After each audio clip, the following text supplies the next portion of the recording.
Hi there, welcome to Homekeepers. Come right in, my friends. I hope you got a good cup of tea, and this is a program you do not want to miss. Trust me on that one.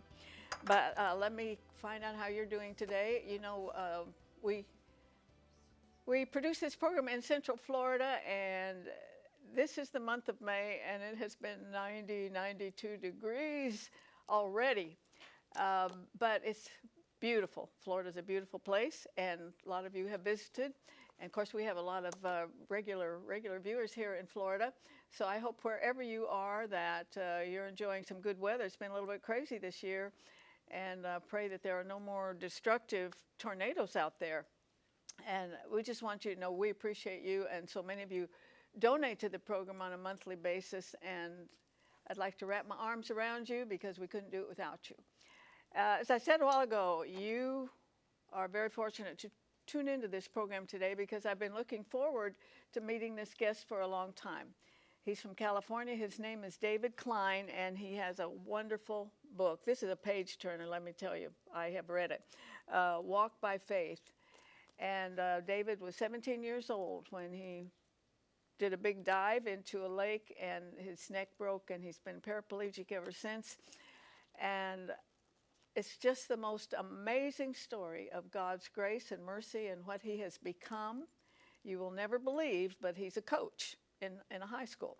We'll tell you all about that. You're going to be blessed by this.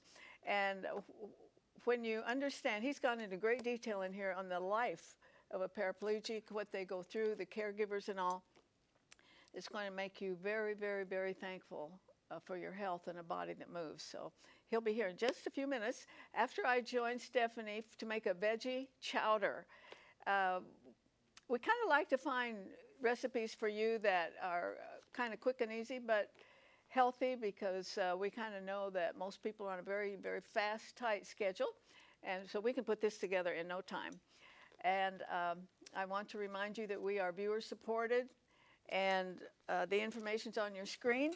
If you give by credit card or debit card, just take down that 800 number, 1-800-229-0059, or you can write to us at Box 6922, Clearwater, Florida, 33758. And can't thank you enough.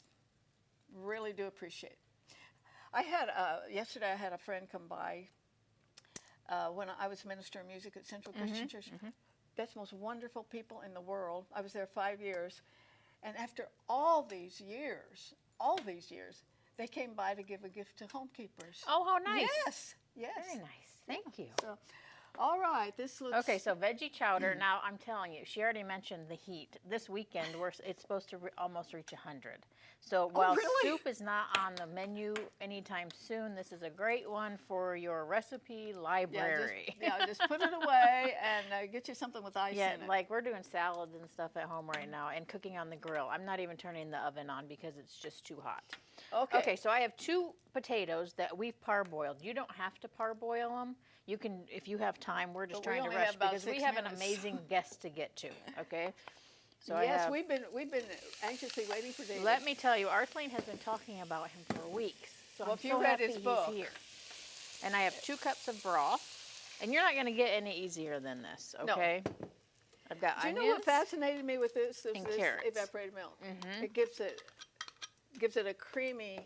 Yes, and the cream corn's going to give it a nice creamy, and carrots, okay? The amount of ingredients will come up on your screen at the end, so just be prepared to pause it, and you'll get all the ingredients. Or you will email them or mail them. I don't know how to pause.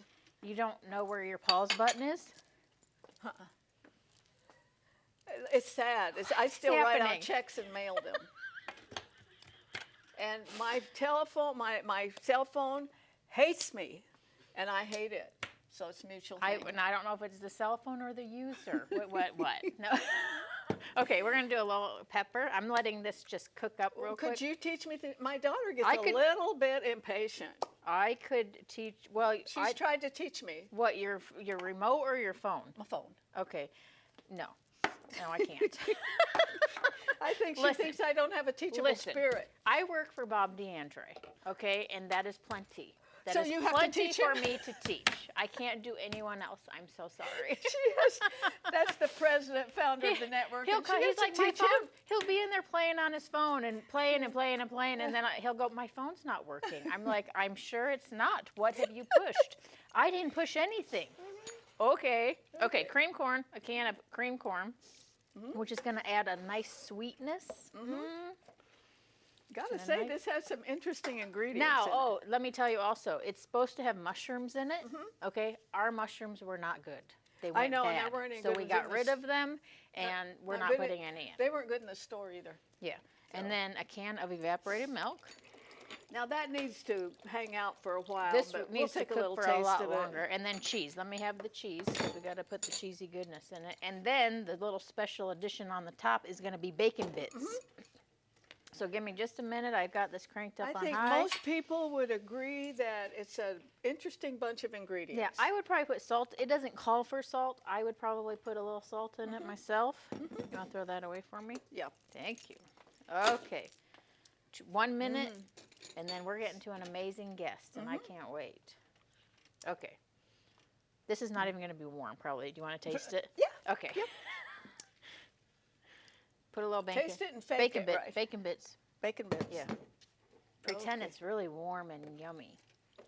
All right. Okay, you go. Well, I know it's going to be good because it already It's has good? some. Yeah. I'm not kidding you. It's very good. She's not lying. Oh, she just spit food. Like I'm a liar? It's very tasty. That is tasty. Okay. If you want this recipe, they're all delicious. free. Information's coming up on your screen. We'll get it right out to you. And then I want you to meet my guest, Mr. David Kline. He's written a wonderful book called Walk by Faith. Stay with us. If you would like a copy of today's recipe, you may receive it by contacting us through social media as listed on the screen. When requesting a copy through the mail, be sure to include a self-addressed stamped envelope. Thank you, and please know we always appreciate hearing from our viewers.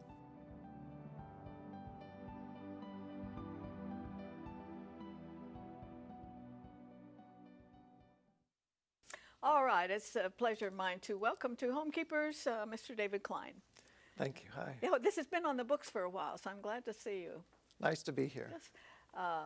Flew all the way from California. Yes, flew in the other day and been getting some sunshine. Kept the hat on so I didn't get burned for this interview. And before I start, I have to say that was the most entertaining cooking segment I've ever seen. Yes. We're trying to get a show on the Food Network, but nobody's offers us anything. So you saw Orlando yesterday. There's so much there. California's got everything, but Orlando's really got some great things. You went to Animal Kingdom? We went to Disney Animal Kingdom, spent the whole day there. Very hot, as you mentioned, and I get overheated pretty easily. So we were constantly dumping ice down my back to keep me cool, but we had a great time. Now, is that overheating from the condition, from Yes. the way your body is at this point? Typically, a person with a spinal cord injury can't regulate their temperature. So in the heat, I get overheated. In the cold, I get extra cold. I don't sweat when I get hot like someone else, or I don't get goosebumps when I get cold. So I constantly have to keep an eye on my temperature. I'd like to say that David's book is called Walk by Faith, and we will put up the website. You can get it through that. Is it on Amazon? It is on Amazon and iTunes. Okay. Because as I talked to him, I think you would like to, be in to kind of fill in the blanks that we can't cover everything. But one of the things in this that is so educational is how to take care of a person like you. And David, you look good. I mean, your color's good. You look healthy. Good. I spend so much time during each day thinking about my health, constantly focused on things I have to do to protect my skin. As I said, my temperature. There's a lot involved, and a lot of hours each day goes into my care. It's a lot of work. Yeah, well, we want the viewers to hear your story. You were born into a Christian home, correct? And church was part of your life, so you've always known about God. Your birth parents divorced at one point. How old were you then? They divorced when I was about 15 or 16. That's a bad time to. Yeah, It's yeah. still a bad time to divorce, but very impressionable. And then your father kind of was not in your life that much, but your mom married a man who really kind of became a very stabilizing force in your life? Yes, so my stepdad, yes, he entered the picture actually when I was 4 or 5. Great dad, taught me a lot. So, but then they divorced actually when I was about 16. That's okay. Yes, yes. The divorce of your birth parents, you were much younger. Much younger. And your stepdad stepped up to the plate, Yeah. and you even changed your name, right? I did.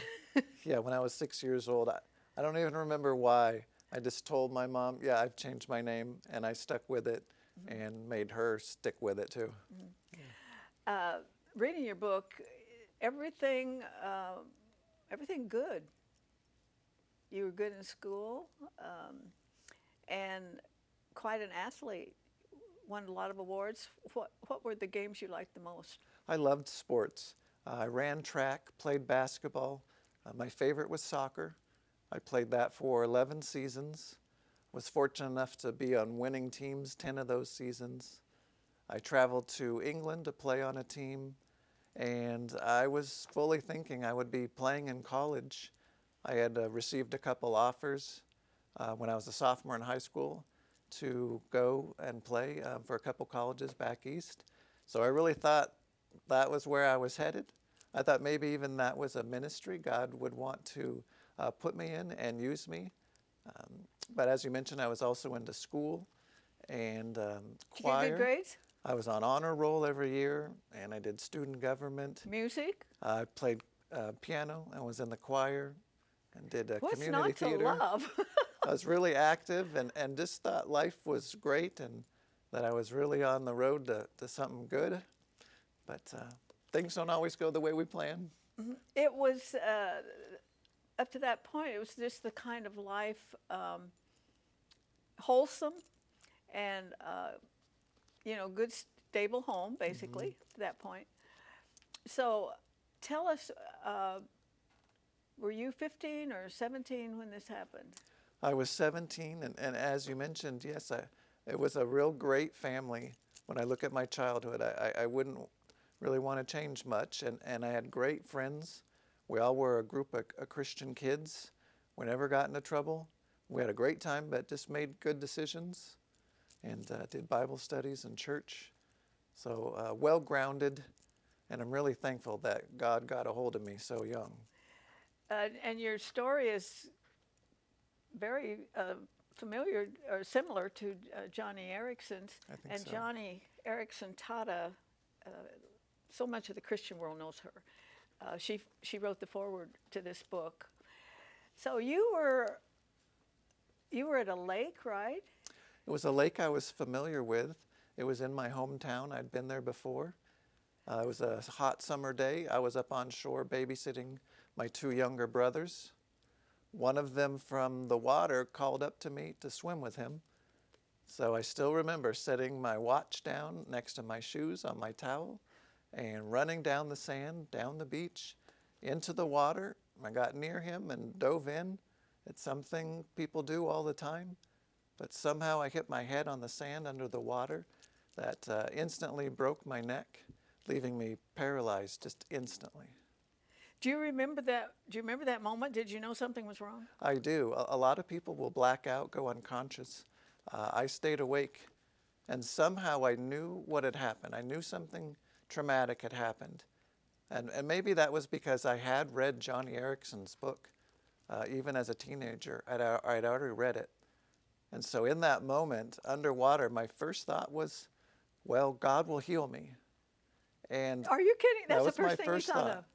Wow. So looking back, I don't know if it was God's voice or if it was my brain maybe in denial of what had just happened. But either way, it really put me at peace. And if you can imagine being face down in the water and paralyzed and not being able to move, yet I had a peace just there in the quiet under the water. Wow. So somebody had to get you out. Yes, I had dove next to my brother, and I was face down, and he was standing over me, and he was telling me to turn over. And he kept telling me, and I wouldn't. Could you hear him? I could not. He's told me this. And he thought I was playing. He had never seen his big brother hurt, so that didn't even enter his mind. But eventually, out of frustration, he flipped me over, and I was able to face upward and get a breath into my lungs. And that's when I told him that something was wrong, and then he could tell. So he called the lifeguard, and together they held me up in the water and called the paramedics. And there was an absolute flurry of activity. Another reason, I think, for this book is the education you can get. He's written in a very interesting and conversational way what went on from that point. They just started putting stuff in your head and stabilizing. And I wrote in my notes, which I'm not even looking at right now, how to thank God for the people in medicine and for those in research, because they are making great strides, even for people in your condition. Can you describe what all they did a whole lot better than I can? Sure. Because to me it looked like you were like from outer space, maybe, somewhere. Yeah, there were a lot of contraptions I had to endure for a while. Things went very fast when I got to the hospital. Different tests, x-rays and MRIs, and even just simple tests of where I had feeling or not with like a safety pin. The doctor would kind of poke, can you feel that? And I'd say no. And can you feel that? And I'd say no. I've lost all sensation from the chest down, not only my movement and muscle control, but also sensation. And my condition was serious enough that I had to be life-flighted to a major hospital. And they had to do a number of surgeries. I had broken the 5th cervical in my neck. I hit my head so hard that I just smashed that bone to bits. That also damaged the nerves, so that, as I mentioned, I lost all function and movement. Is that like when like an accordion? I just smashed it. So one of the things they did have to do was to re-stretch my neck.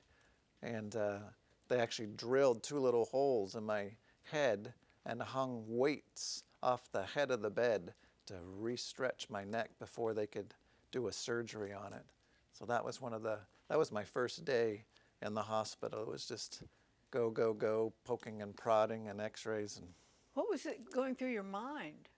It was tough because I was so independent. There's the understatement of the year, folks. It was tough. Tough. Well, I was so used to doing things on my own, and whatever needed to be done, I would do it. And now things were being done to me, and a lot of the things were personal things, and I just had to accept it. Like, this nurse, this is her job. She knows what she's doing, and this is something that I need, so I just would go along with it. That's an amazing outlook for somebody 17 years old. It's an amazing outlook for anybody, but at 17. And your mom, I always think of moms, and my kids have had medical issues, and I know but nothing like this. How was your mom? This was tough on her. She got the phone call when I was already at the hospital. So she had friends drive her there. No one knew the extent of my injury at that point. She was just thinking maybe I had broken an arm. So when she got to the hospital, they actually wouldn't let her come see me. And that's when they told her the extent of my injury. And that got her pretty upset. So when she first saw me, I was on my back on a gurney, and she remembers seeing blood dripping from the holes they had drilled in my head and on the linoleum floor. So that's quite a sight for a mom to see. But when she came to my bed, I said, "Hi, Mom." And that just put her at ease, that at least my personality of mind was still there.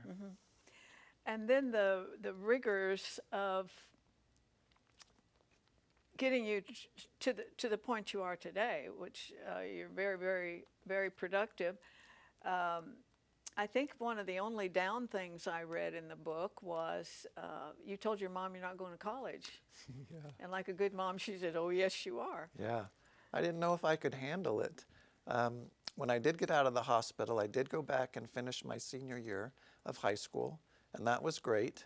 But the thought of going on a big campus and taking college classes, I wasn't sure if I could do it. And I did tell her, I said, "I don't think I'm going to do it." And she looked me in the eye and she said, "David, I've never had to tell you where you can't go or what friends you can't hang out with. You've always made good decisions." And she said, "But David, you will go to college." Mama Bear. Yes, yes. She stepped up. There was a portion of your book, and you said I can ask you anything. Your mom had taken care of you for a while. Parents separated, and your dad would for a while. But then both of them said, "We can't do it anymore."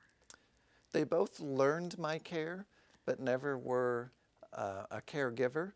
They were trained to help me if I needed it.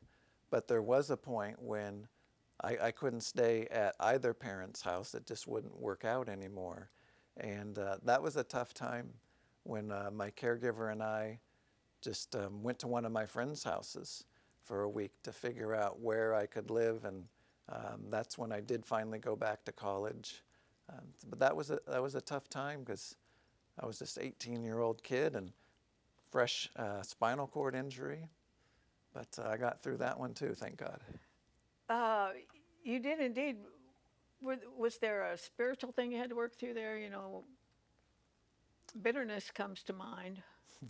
You know, in the hospital, they sent a psychologist to talk to me. I imagine they do this for all patients. And he said, "You're going to go through anger, and you're going to go through denial." He listed all the steps. And I thought about anger. I thought, well, I can't get mad at myself. I didn't dive foolishly. And people have asked, "Have you gotten mad at God?" And I never have. I've just thought, God's God. He knows what he's doing. He's a big God. And so I need to trust him in this. And I always come back to Romans 8:28. That verse is a verse I really cling to. It says, "All things work together for good to those who love God and are called according to his purpose." So I think God's got a purpose. And even at 17, there in the hospital, I didn't know what that purpose was, but I had to trust him. You can tell this amazing testimony, and it's exactly like I read in the book. If you just tuned in, I'm talking to David Kline, and if you missed the first part of our conversation, he broke his neck in a dive, and there's such a story here, and I think he would be a great speaker, and he does do speaking, by the way. The website is on your screen. Take a look at that, and if you want somebody to inspire your young people, we've got young people now, some of the things I read are just heartbreaking. Their attitude, and and everything's wrong. This gentleman, I mean, he could speak in your school or your church or whatever, so I just want to throw that out there, and I certainly encourage you to get the book. You have an amazing life now, and that is that you are a teacher and a coach.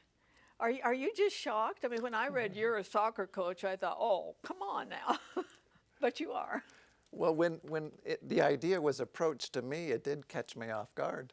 I had been in a wheelchair for a few years, and one day a man that in my town came up to me. He knew my story. He knew about my accident. He knew I had played 11 seasons, and he asked me if I would be his son's soccer coach. And I had not thought about that before, but I thought, well, I've got 11 years of soccer in my head. It's still there. And my wheelchair can go over grass. So I said, sure. And it was a group of 13, 14-year-old boys. And they were great, just great kids. They listened.